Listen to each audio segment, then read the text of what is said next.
Okay, let's get out of here ASAP now that the exit is right there. What? Not a single random battle? I'm a bit surprised because with the encounter rate in this place, I wouldn't have been surprised if I would still have been in the cave at the 3-minute mark, but oh well, I'm not gonna complain about that. Anyway, I reached Route 10 just now, and whereas Route 9 is really similar to Route 3 as I highlighted a few videos ago, Route 10 isn't like Route 4 at all. For one, there are trainers like the one I'm battling right now. There's no point of no return, so if something happens I can head to the nearest Pokémon Center and not fear that I'm missing out on something or anything like that. Which means I don't have to go through the rock tunnel again just to fight one trainer or something stupid like that, because really there's nothing in the rock tunnel. There is absolutely nothing, so there's no reason why I should head back in there ever again. Well, it would be different if I were playing Fire Red or Leaf Green, since, as I said before, there's a Rock Slide tutor in there, and back then Rock Slide was valuable as it was by far the best rock move in the game. No contest about that, there was no Stone Age yet. Oh, and this one's painfully obvious. I wonder how one could miss that, but... Hey kid, wanna see my Pokémon? Well, at least I'm playing a Pokémon game, so I know that Pokémon isn't slang for someone else. And with that coat, that there's not much room for imagination. So thank God it's a Cubone, like bone. Oh God, this is the worst joke ever. Nintendo, now you're playing with exhibitionism. Okay, I'll stop. But in other news, the data for Smogon's Shoddy server came out a few days ago, and I'm not going to go into a lengthy rant about it, especially since I've already done so on Libeldra, but if you've missed it, basically what the game boils down to now is using Scizor and countering Scizor. Really? No joke, it's all about the bullet punching wonder now.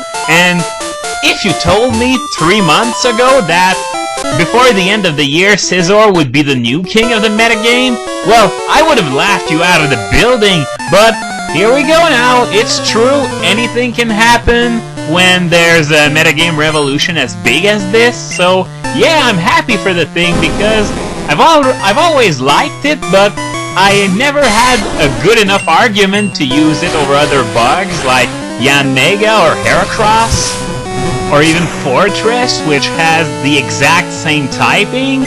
So, another conclusion we can draw from this data is that, well, the Sky form of Shaymin isn't in as much danger of being banned as one would think. As it turns out, it's not that difficult to counter.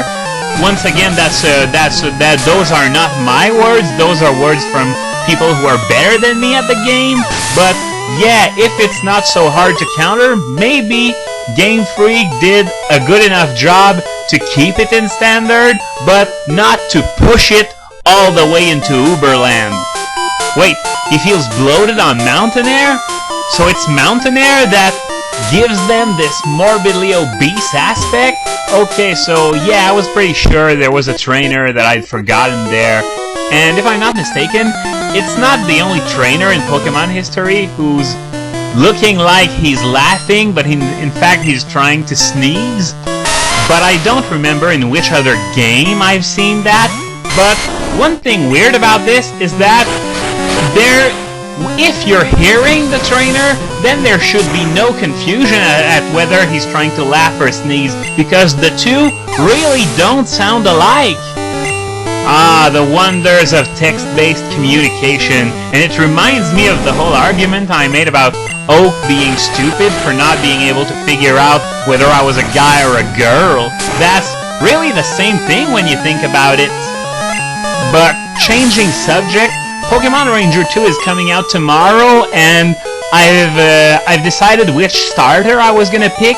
I've decided on Pachirisu, because from what I've heard, the normal assist is among the more useless in the game, so Munchlax is out of the question already, so there was only Pachirisu and and Starly left, and personally, when reading the descriptions of their respective assists, I liked the electric one better, so Pachirisu it is.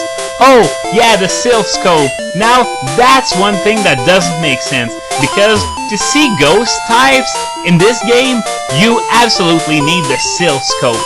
But in any other generation, you don't need it!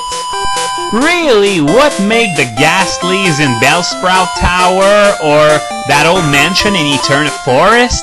Why are they visible? And these in the Lavender Tower aren't visible unless you use the Sylph Scope. Well, I suppose that's a fetch quest that they didn't want to repeat, but still doesn't make sense when you think about it from the perspective of the game world. And one thing that I find weird about Lavender Town is that it's the only place ever in the Pokémon games where death is openly discussed.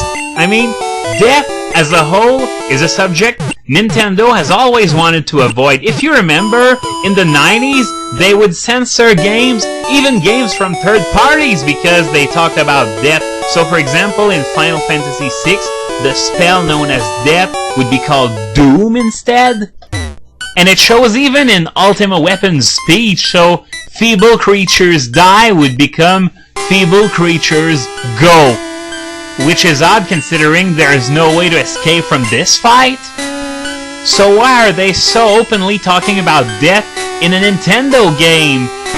I think the censors must have taken a day off when it came to reviewing this game. And even weirder is that the channelers in Pokemon Tower, well, they're being possessed by Ghastlies and Hunters. They're not only talking about death, they're talking about possession. If you ask me, that's even more worthy of a censor. And even funnier is that, well, they remade the game, and then everything that related to death or possession remained intact. That was kind of a shocker, because if they censored the gamblers, I'm a rambling gaming dude, if you remember, those which are probably worse when it comes to possession, at least. I think I'd censor possession long before gambling, but no, they kept everything intact. So yeah, I gotta say, the censors didn't try too hard on that one. Oh yeah, I think this is the name raider. This one's funny because he always says your name's good, and then he asks you to come up with something better. But no matter how many times you change your nickname, he's never gonna say, "Oh my god, this is the best nickname ever!" Unless it's a traded one. That's the game's excuse not to change nicknames of Pokemon you got from trades. Oh, and I forgot to mention, the whole town is going crazy because Team Rocket killed a Marowak. No, I'm not kidding. Team Rocket killed a Marowak, and they're talking about it in the game. So, death, possession, murder. Wow. And once again, they censored gamblers, but not murderers. Yeah, those censors really had their priorities straight. Maybe they should have considered a career in politics. But back to the nickname, I find it stupid that you cannot change the nickname of something you got in a trade, because as it is, when it comes to trading, nicknaming them absolutely ruins any value the Pokemon might have had if you nickname it. And what's the fantastic excuse the game designers tried to come up with to justify that? Well, a nickname is supposed to represent the bond the original trainer had with their Pokemon. I say bullshit. To quote a great man, what a shitload of fuck.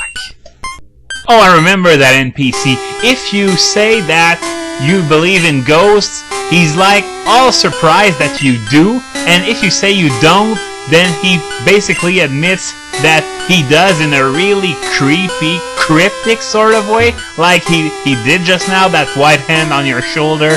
It's not real, but nah, I'm not gonna turn around. I'm not that stupid. Reminds me of the Overlord list, in fact.